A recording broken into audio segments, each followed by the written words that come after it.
Hello guys, welcome back to Python Crash Course. In this video, we'll be learning what are decision making statements about. So in Python, there are three decision making statements: if else, if else if. So let's try to see what are these about. So by using these decision making statements, we will be able to control the flow of the program. So basically, by using some conditions, if the condition is true, we'll be performing some statements. If the condition is false, we'll be working on some other statements. Let's try to see what is the syntax of if block in Python. So the syntax of if block in Python is if followed by if you want to have a single condition or a multiple conditions. After that, we give a colon.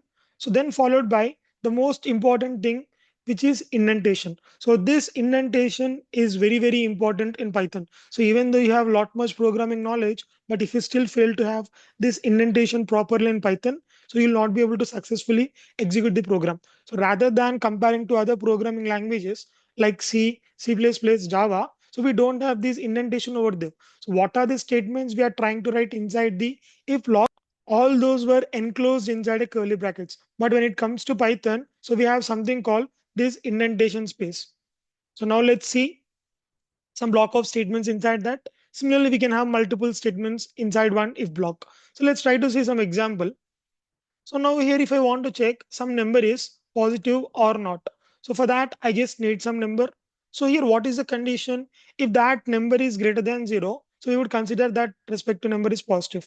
As 24, here if you check 24 is greater than 0. So we give colon followed by some indentation space. So then we write the statement what we want to write inside our if block. So now here 24 is greater than 0. So the output for this respective program would be positive. Similarly, let's try to take one more example. So in this example, let's try to understand. I'll take some variable age. So we'll try to store some random value. If that age is greater than or equal to 18, so we say that respective person is eligible to vote. So if we say the age is less than 18, so we say that respective person is not eligible to vote. So let's try to understand what is happening. So age to 21. Yes, 21 is greater than or equals to 18. So we would print eligible. Let's also see one more if part. If 21 is less than 18, then we would print the value not eligible. So when it comes to this example, 21 is greater than or equals to 18. The condition got satisfied. So then we would print the output to eligible. So let's also try to observe one more example. So now here, if I want to check some number is a multiple of 2 or not. So basically it is an even or not.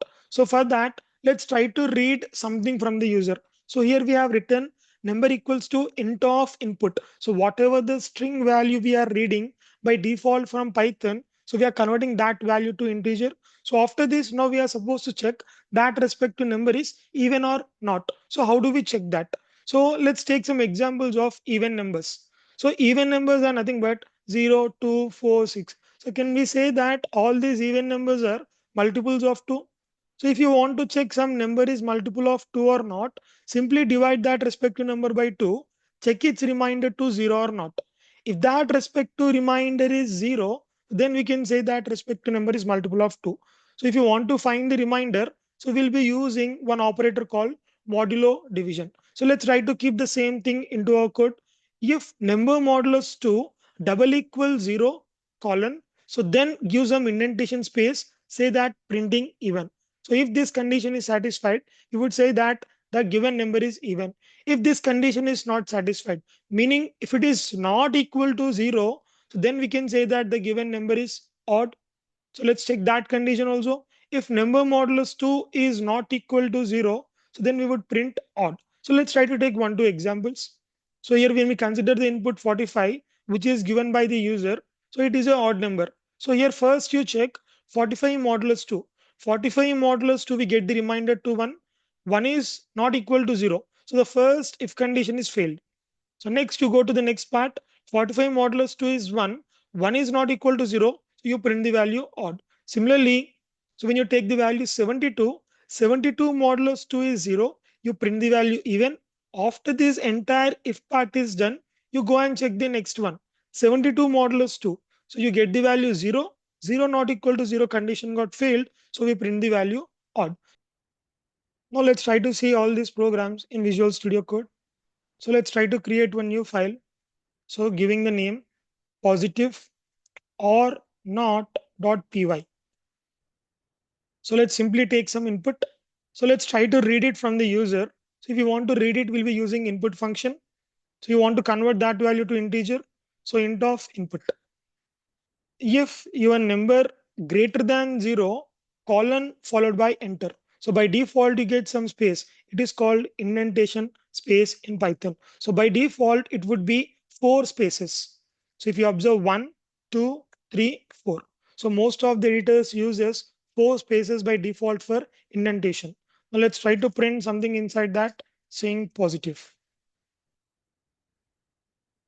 Now let's try to run this program and check. So let's give the value 14. Yes, the output is positive. Once again, let's run with some other input. Let's give the value minus 24. So as we haven't written any other condition for that, so we'll not be entering into that one more condition which we haven't written. So we are not getting any output. Let's try to go for one more example. So let's check eligible for vote or not. So eligible.py. So let's try to calculate the age from the user. So int of input.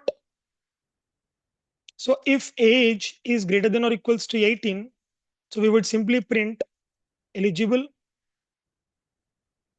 If age less than 18, so we can simply print not eligible. So let's try to run these two codes. So giving the value 21. Yes, we got the output to eligible. So let's try to run with one more example. So giving the value 15. So we are getting not eligible. Let's also quickly check with last program, even or not. .py. So let's try to read the input from the user. If number modulus to double equals 0, so we would print it is even. If number modulus to not equal to 0, we would print it is odd. Let's try to check this one and see the output. So giving the value 45, so getting the output to odd. Let's run once more and let's give the value 72 now. So we are getting the output to even. So that's all for this video, guys. So we'll be learning what is else in our next video. Thanks for watching. See you guys in the next one.